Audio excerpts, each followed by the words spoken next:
किस लोगों को आग ने नहीं मारा, सिस्टम ने मारा। 21 मौतें, 18 विदेशी नागरिक और 1 राजधानी।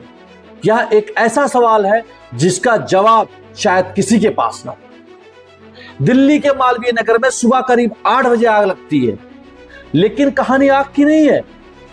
कहानी उस बिल्डिंग की है जिस बिल्डिंग में 6 कमरे की मंजूरी मिली, लेकिन चल रहे थे 25 कमरे, यानी 300% से ज्यादा विस्तार। अब सोचिए, जब आग नीचे लगी, जो लोग ऊपर मौजूद थे वो कहां जाएंगे?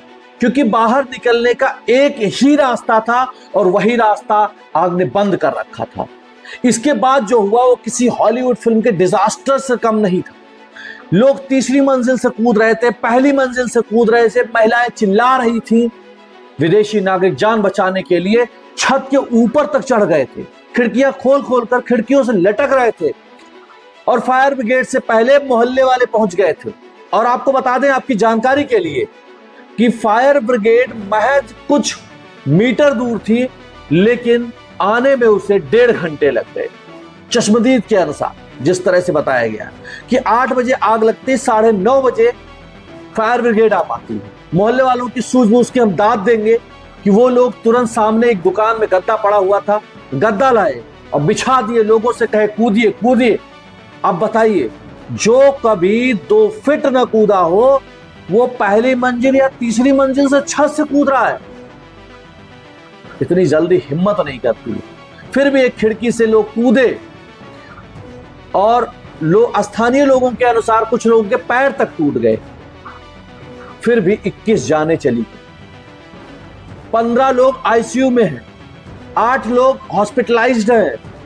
वो लोग जो हॉस्पिटल में आए थे दवा कराने और सोचे थे कि यहां से सही सलामत होकर जाएंगे, उन्हें क्या पता था कि सरकार की ऐसी व्यवस्था यहां पर की गई है दिल्ली में तो उनकी जान ही ले ली। एक महिला कूदी, उसके दोनों पैर टूट गए, लेकिन वह जिंदा बच गई।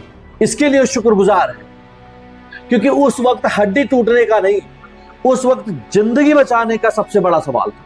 अब सबसे बड़ा सवाल यह है, अगर पूरी कॉलोनी जानती थी यहां 25 कमरे चल रहे हैं, तो प्रशासन को क्यों नहीं पता था? अगर ये नियम थे तो उनका पालन क्यों नहीं हुआ? फायर एक्सटिंग्विशर का हर साल चेकअप होता है, उसका सर्टिफिकेट फिल करना होता है, वो क्यों नहीं फिल हुआ?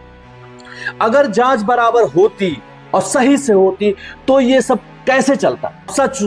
अब सच सुनिए, भारत में कई बार अचानक आग लग जाती है और उसकी तैयारियां सालों पहले शुरू हो जाती है। जब नियमों का उल्लंघन होता है, नियमों को नजरअंदाज कर दिया जाता है, जब निरीक्षण केवल कागजों पर रह जाता है, जब क्षमता से कई गुना ज्यादा लोग भरे जाते हैं, जब जिम्मेदार लोग आंखें बंद कर लेते हैं, तब 21 लोग नहीं मरते हैं, 21 बार सिस्टम फेल होता है। और आज सवाल दिल्ली का ही नहीं, सवाल यह है कि क्या आपके शहर में भी कोई ऐसी बिल्डिंग है जो अगली हेडलाइन बनने के लिए इंतजार कर रही है? मुख्यमंत्री रेखा गुप्ता जी के पास अभी तक समय नहीं है, 12 घंटे से ज्यादा हो गए हैं कि वह जा करके वहां पर निरीक्षण कर ले। वो उपराज्यपाल से मिलने के लिए उनके पास समय है, लेकिन इसके लिए उनके पास समय नहीं। इस तरह से उस क्षेत्र में, जैसे स्थानीय लोगों ने बताया, कि ये केवल पहली बिल्डिंग नहीं है, इस तरह से कई ऐसे होटल्स वहां पर चल रहे हैं। और क्या करें जो लोग गए हैं वहां गए हैं, हॉस्पिटल का खर्चा देखना पड़ रहा है, अपने घर वालों की दवा करा रहे हैं, किसी का ऑपरेशन हो रहा है। सो हर आदमी सोचता है कि थोड़ा सा सस्ता वाला होटल हम पकड़ते हैं। अब अगर सरकार ये कहती है कि हमें पता नहीं था, तो कर क्या रहे थे? और इन होटल्स की जानकारी ऑनलाइन मिल रही है, ऑफिस में बैठे बैठे जानकारी ले सकते हैं। लेकिन अगर नोटों की बौछार चेहरे पर आती है तो आंखें बंद हो जाती हैं और प्रशासन बोल देता है करिए जो करना है। कब तक चलता रहेगा? मात्र होटल मालिक को अरेस्ट करने से कुछ हो जाएगा? फिर अगला होटल जलेगा, उसके बाद वाला होटल जलेगा।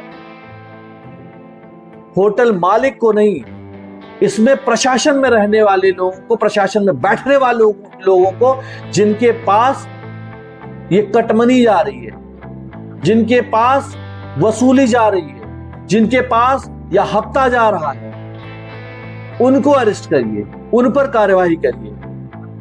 और शायद अगर उचित कार्यवाही हो जाती तो आज 21 लोग मरते नहीं। और अभी भी अगर दिल्ली जाग जाए तो दिल्ली में ये 2-4 नहीं, 2-4 हजार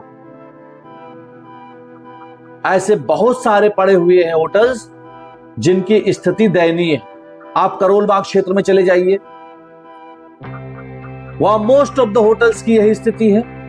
आप चांदनी चौक के पास जाइए, रेलवे स्टेशन के आसपास देखिए, हर जगह की स्थिति यही। और यह नहीं कि प्रशासन को नहीं पता है, जब आम जनता को पता है और उसकी इंफॉर्मेशन ऑनलाइन भी अवेलेबल है, और अगर ये सर्टिफिकेट उतने बेडरूम्स का नहीं दिए हैं और फायर एक्सटिंग्विशर की नहीं दिए हैं, फायर की सेफ्टी का ध्यान नहीं दिया गया है, ये ऑनलाइन तो सब पता चल जाता है आज के समय में। दिल्ली में तो 2017 में ही ऑनलाइन FIR किया जाता था, 2015 से ही कहा जाए तो ऑनलाइन FIR होने लगा था। ये कहीं ना कहीं से सिस्टम का फेलियर है। और ये सब हो क्यों ना, आप दिल्ली फायर सर्विस में आप देखिए अगर, तो 3633 पोस्ट, मतलब 3633 पोस्ट है टोटल, जिसमें 1030 वैकेंट खाली, 1030 पोस्ट खाली पड़ी है। स्टेशन ऑफिसर की 72 पोस्ट खाली पड़ी है आउट ऑफ 90, मतलब 80% वैकेंसी खाली पड़ी जो उनको लीड करेगा। ऐसे अलग अलग पोस्ट पर ड्राइवर्स में भी काफी पोस्ट खाली पड़ी हुई है। तो आप बताइए, अगर ये सिचुएशन रहेगी तो एक आदमी, एक डिपार्टमेंट कैसे वो आग बुझा पाएगा? समय पर फायर एक्सटिंग्विशर नहीं पहुंचेगी, समय पर फायर सर्विस नहीं पहुंचेगी, तो कैसे आग बुझेगी? आप अपनी राय कमेंट जरूर करिएगा और बताइएगा कि दिल्ली सरकार को क्या स्टेप लेना चाहिए। वह जो होटल के ओनर को अरेस्ट किया ये सही है, या जो पोस्ट पर बैठे हुए उच्च अधिकारी हैं जो बराबर कमाई कर रहे हैं उनको अरेस्ट करना जरूरी है? कमेंट करके जरूर बताएं।